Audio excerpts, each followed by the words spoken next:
एक मित्र ने पूछा है, आपके सुयोग्य मार्गदर्शन की आकांक्षा में मन में उठे जिज्ञासा भरे एक प्रश्न को आपके समक्ष रखना चाह रहा हूँ।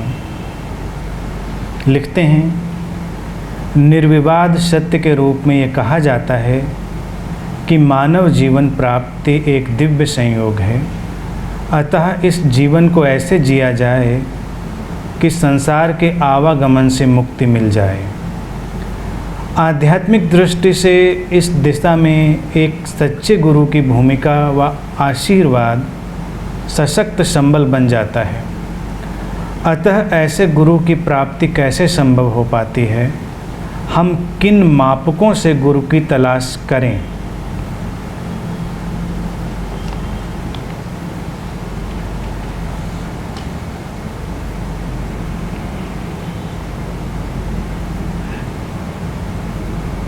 प्रश्न होना चाहिए, हम किन मापकों से अपनी तलाश करें?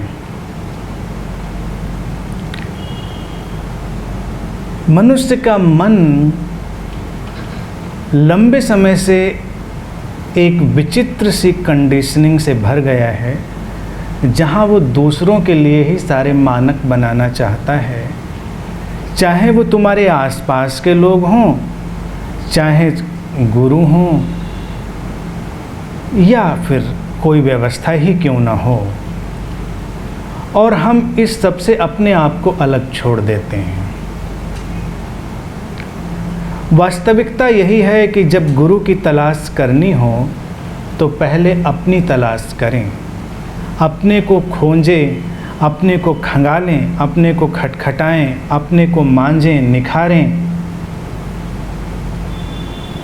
गुरु की चिंता नहीं करनी है, गुरु की कोई फिक्र करनी नहीं है। वस्तु स्थिति ये है कि जब तुम तैयार होते हो तो गुरु प्रकट होता है। ये एक बहुत पुरानी कहावत है, When you are ready, master appears। लेकिन अगर तुम तैयार नहीं हो तो तुम गुरु के सामने से भी निकल जाओगे और कुछ भी नहीं होगा। गुरु कैसा हो, इसका चिंतन बहुत समय से चलता रहा है। इस पर किताबें भी लिखी गई हैं, और सारी किताबें मनुष्य की नादानी का ही परिचायक है। प्रायः मनुष्य अपनी नादानियों को बहुत दूर तक खींच ले जाता है।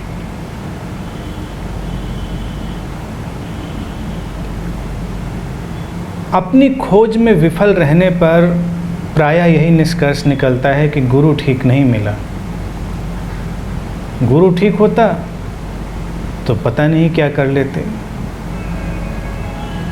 हम किसी अपनी उलझन, अपने उलझाव को सुलझाए बिना जब गुरु को खोजने निकलते हैं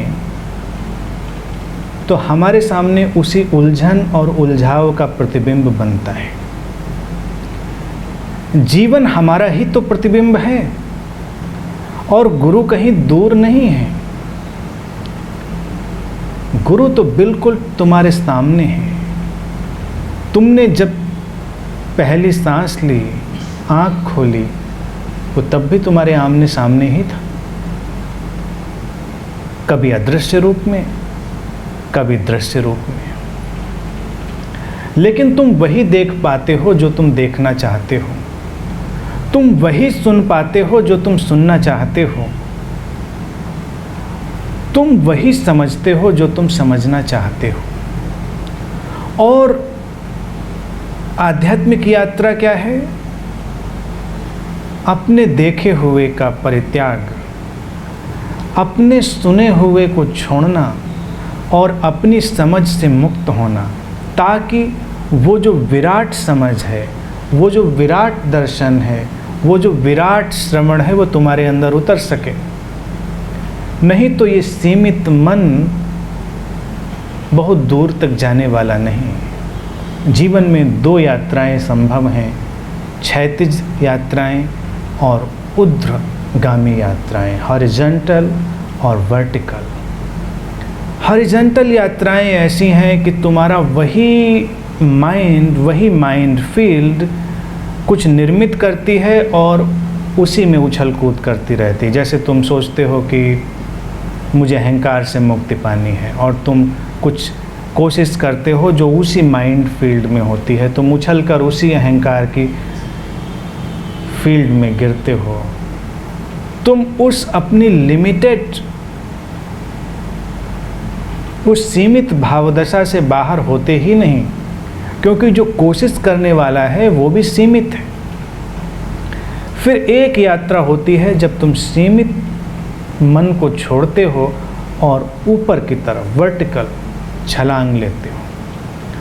और कहते हैं कि मनुष्य को जो सर्वाधिक सुलभ वर्टिकल इंस्ट्रूमेंट है वो उसके जीवन में प्रेम की उपस्थिति। लेकिन प्रेम की उपस्थिति तब होती है जब तुम प्रेम से संबंधित अपने सारे ज्ञान को विदा कर देते हो। जब तक तुम प्रेम के बारे में अपनी धारणाओं से और प्रेम के बारे में अपने विचारों से और वो कैसा होता है, कैसा होना चाहिए, इस तरह के अपने आरोपणों से भरे रहते हो, वो नहीं होता। जिस क्षण तुम उन धारणाओं को हटा पाते हो, तुम्हारे जीवन में प्रेम आना प्रारंभ होता है और वही तुम्हें एक वर्टिकल जर्नी देता है, ऊर्ध्वगामी यात्रा देता है। जो व्यक्ति स्वयं से प्रेम करने में अक्षम रह गया है वो न तो किसी आसपास के व्यक्ति को प्रेम कर पाएगा, न गुरु को। जो व्यक्ति अपने अंदर की सीमाओं से घिरा है वो अपने आसपास भी और अपने गुरु में भी सीमाओं को देख लेगा। समस्या कहाँ पर है उसको जरा समझें। समस्या ये है कि तुम अपने को बहुत अहम मानते हो, बहुत महत्वपूर्ण मानते हो, जिसे खोज पर जाना चाहिए। तुम अपने को इतना महत्वपूर्ण मानते हो जिसे आध्यात्मिक उन्नति को उपलब्ध होना चाहिए, और तुम स्वयं को इतना महत्वपूर्ण समझते हो जिसे बुद्धत्व को भी प्राप्त होना चाहिए। लेकिन तुम कौन हो? Who are you? कौन है जो इन यात्राओं पर जाना चाह रहा है? कौन जो उपलब्धियों को पाना चाह रहा है? इस पर हम नहीं ध्यान देते। ये जो दौड़ में लगा है, ये जो खोज में लगा है, उपलब्धि की ओर भाग रहा है, यही तो समस्या है, यही तो अड़चन बनकर खड़ा है। जो व्यक्ति अपनी अहमियत को छोड़ पाता है कि तुम इतने महत्वपूर्ण नहीं हो, वो गुरु की उपस्थिति को महसूस करने लगता है, गुरु उसकी तरफ बढ़ने लगता है, दृश्य स्पष्ट होने लगता है, अदृश्य से झांकती तरंगें साकार होने लगती हैं, वो रूबरू हो सकता है। और जो व्यक्ति अपने को बहुत अहम समझता है वो धीरे धीरे अस्तित्व के रहस्य से दूर होता चला जाता है। फिर उसे लगता है कि जैसे अभी मुझे कुछ दिन पहले ऐसी बात पढ़ने को मिली किसी की कि उसे कॉस्मिक फोर्सेस, जो ब्रह्मांडीय शक्तियां हैं, प्रोटेक्ट कर रही हैं और उसे कभी भी गलत गुरु की शरण में जाने नहीं देंगी, और अगर गुरु गलत होगा तो वो कॉस्मिक फोर्सेस उसे रोक देंगी। कहाँ हैं ऐसी कॉस्मिक फोर्सेस? और इन कॉस्मिक फोर्सेस को तुम में इतनी रुचि क्यों है?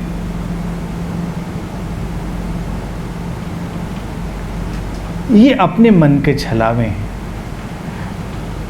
तुम हमेशा अपने ही प्रतिबिंब को देख रहे होते हो। और एक बात समझ लें, गलत गुरु जैसा कुछ होता ही नहीं। फिर सही गुरु जैसा भी नहीं होता।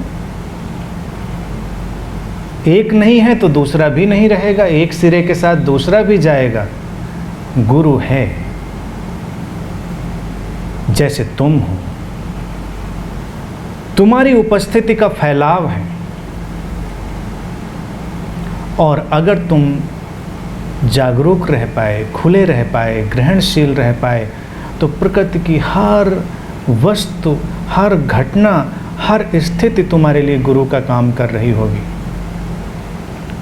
अगर तुम वहाँ से जागना प्रारंभ नहीं कर पाए, तो कोई साकार रूप में गुरु मिल भी जाएगा तो जागने की कोई संभावना नहीं। साकार गुरु तो बस एक कैटलिस्ट की तरह है।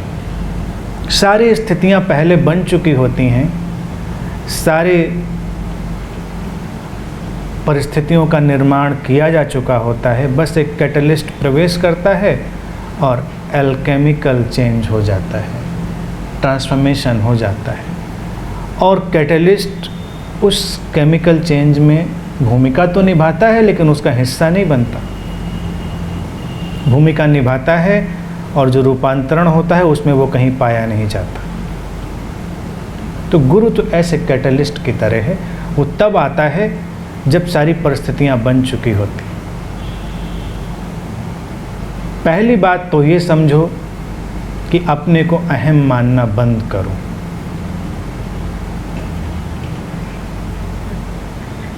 साधारण हो जाओ। जब तुम ध्यान साधना में भी बहुत घनघोर रुचि लेना प्रारंभ करते हो, तो ये भी तुम्हारी अपनी अहमियत को इंटेंस बनाने की ही एक प्रक्रिया होती है। या तुम संसार में किसी भी बात में रुचि ले रहे हो, बहुत ज़्यादा रुचि जब तुम लेते हो, तुम्हें ऐसा करना है, तुम्हें ऐसा होना है, तो तुम अपनी ही उस छवि को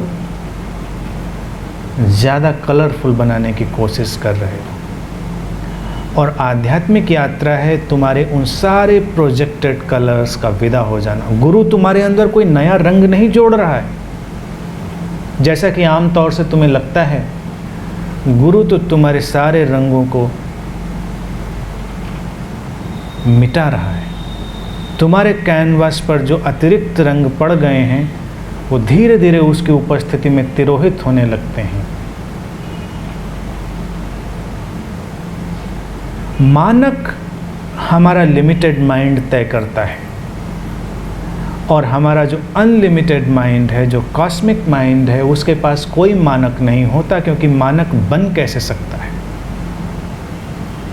ये इतनी सीधी बात तो नहीं है कि कोई मानक बनाया जा सके।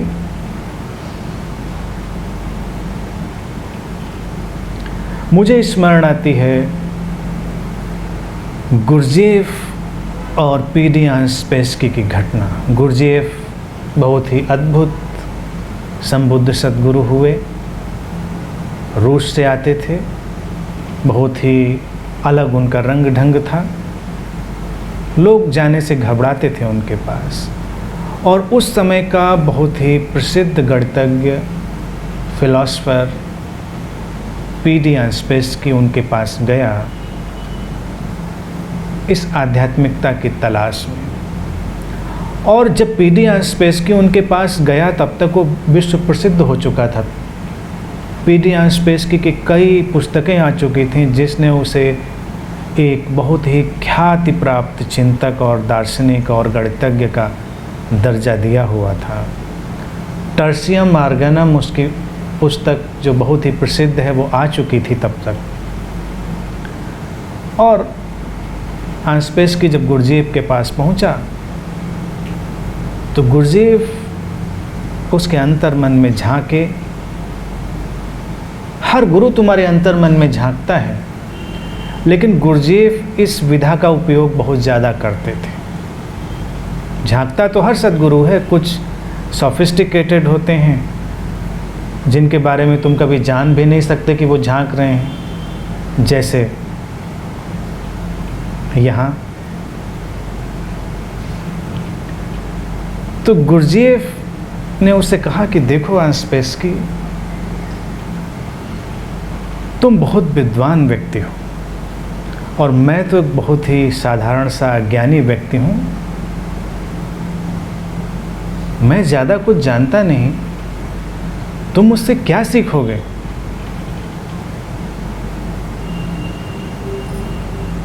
गुरजेफ खामोश रहा। उसने देखा आंसपेशकी की तरफ और उधर आंसपेशकी भी खामोश बने रहे, कोई जवाब नहीं दिया। गुरजेफ ने फिर टटोला, एक कागज़ उसके सामने रखा। उसने कहा कि तुम शब्दों के जादूगर हो, इतने अच्छे शब्दों का उपयोग करते हो। तुम ये कागज़ ले जाओ, 1 घंटा चिंतन मनन करो और तुम बस ये लिख कर ले आओ कि तुम क्या क्या जानते हो और क्या नहीं जानते हो, तो समय व्यर्थ नहीं होगा। जो तुम जानते हो उसकी हम कोई चर्चा नहीं करेंगे, जो नहीं जानते हो अगर मैं जानता हुआ तो उसकी चर्चा कर लेंगे, और अगर जो तुम नहीं जानते हुए और मैं भी नहीं जानता हुआ तो बात ख़त्म हो गई। तुम अपने रास्ते जाओ, जहाँ हैं वहीं।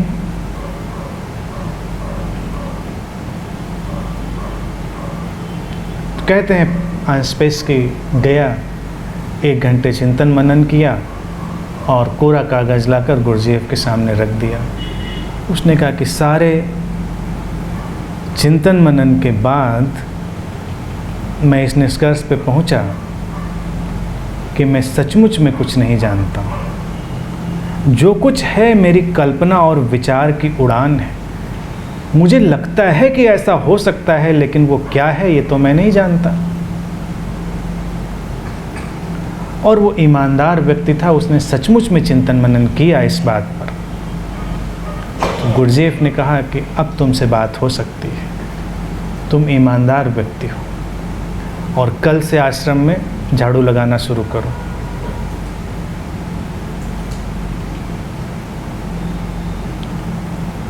वो ऐसे बहुत सारे काम करवा देता था। एक और विचित्र काम गुरजेफ करता था जो शायद ही कोई गुरु करे, और जो गुरु ऐसा करता हुआ तुम्हें दिखाई दे जाएगा, तुम सोचो तुम्हारे मानक कहाँ पर जाएंगे। अनंत में लेकिन सब कुछ संभव है, बहुत सॉफिस्टिकेटेड पैकिंग में एवरीथिंग इज पॉसिबल। पैकिंग हमेशा बहुत अच्छी होगी, बेस्ट होगी। तो गुरजेफ एक काम करते थे, जब कोई नया नया व्यक्ति आता था और देखते थे इसका जो मन है बड़ा ही चंचल है और ये व्यवस्थित नहीं है, व्यक्ति इसके अंदर बहुत उलझाव है, तो वो उसे शराब पिलाना शुरू करते थे। वो पूछता था कि परमात्मा कैसे पाऊँ, आत्मा को कैसे उपलब्ध करूँ, कुंडलनी कैसे जगाऊँ, वगैरह वगैरह। तो गुरजेफ कहते थे ये छोड़ो बातें, पहले तुम पियो। तो उनके शिष्य लोग पूछते थे अत्याचार क्यों करते हैं, वो बेचारा आध्यात्मिक खोज में आया है और तुम उसे शराब पिलाने लगते हो। उसने कहा ये व्यक्ति अभी इतना उलझा हुआ है कि सीधी बात भी नहीं कर रहा है। ये जब पूरी तरह से नशे में जाएगा तो ये असली बात बोलना शुरू करेगा। इसको सचमुच में क्या चाहिए?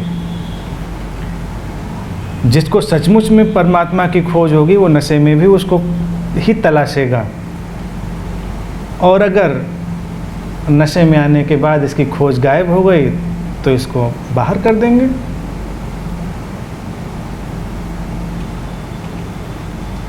जब कोई कह देता था गुरजेफ से आकर कि मैं तो आप में समर्पित हूँ, आप जहाँ ले जाएं मैं तो वहीं जाने के लिए तैयार हूँ, तो वो उसको कार पर बिठालता था और जितनी स्पीड कार में होती थी उतनी स्पीड से कार को दौड़ाता था।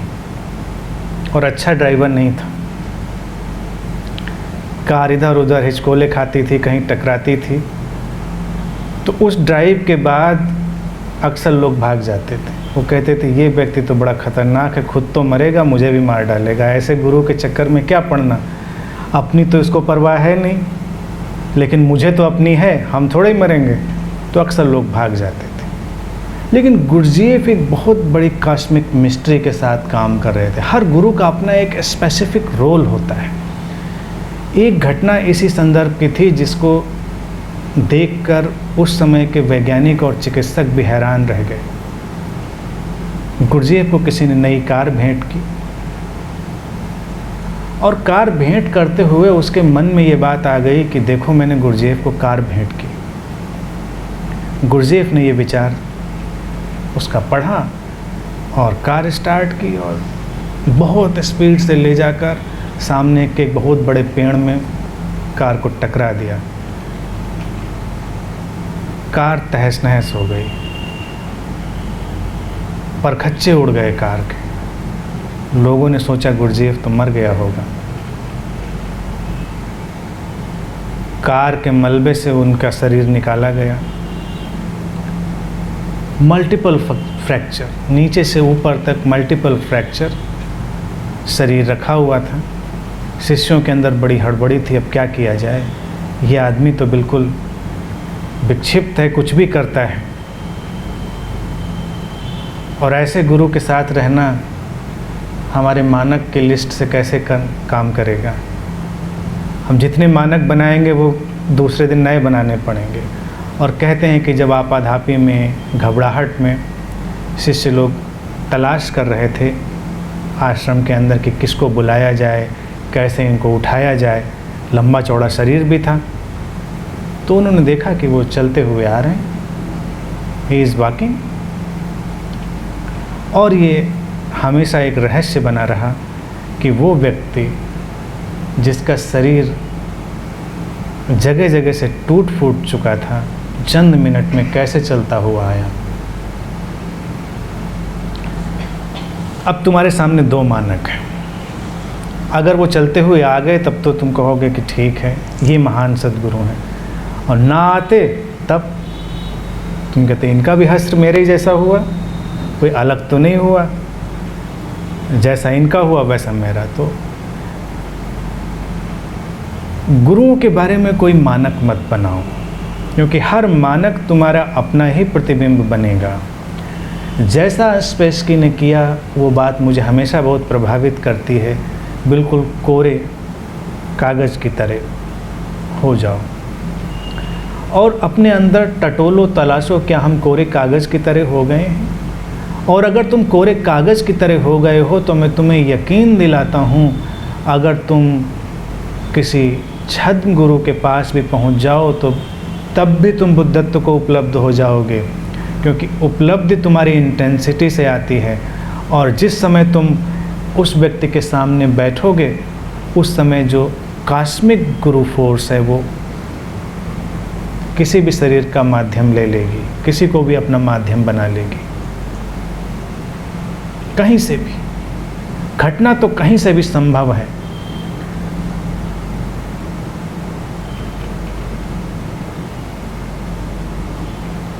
ये एक म्यूचुअल जर्नी है। म्यूचुअल जर्नी का अर्थ है कि बहुत कुछ तुम करते हो और बहुत कुछ अस्तित्व भी करता है।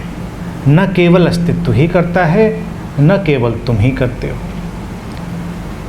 लोग इस रहस्य को अपने अंदर आत्मसात न कर पाने के कारण दो थॉट स्कूल में बढ़ जाते हैं कि अस्तित्व ही सब कुछ करता है, और कोई फिर इस थॉट स्कूल में जाएगा कि मैं ही सब कुछ करता हूँ। क्योंकि तुम और अस्तित्व अलग नहीं है। तुम और अस्तित्व एक ही घटना का प्रवाह है। तो जो तुम्हारे अंदर से उठ रहा है वो भी अस्तित्व का ही हिस्सा है जिसे तुम्हें पूरा करना है, और जो अस्तित्व के अंदर उठ रहा है वो तुम्हारा ही विस्तार है। और जब तुम्हारे अंदर की लहरें उठ चुकी होंगी तो अस्तित्व से भी उनकी अनुगूंज, उनकी प्रतिध्वनि तुम तक पहुंच जाएगी।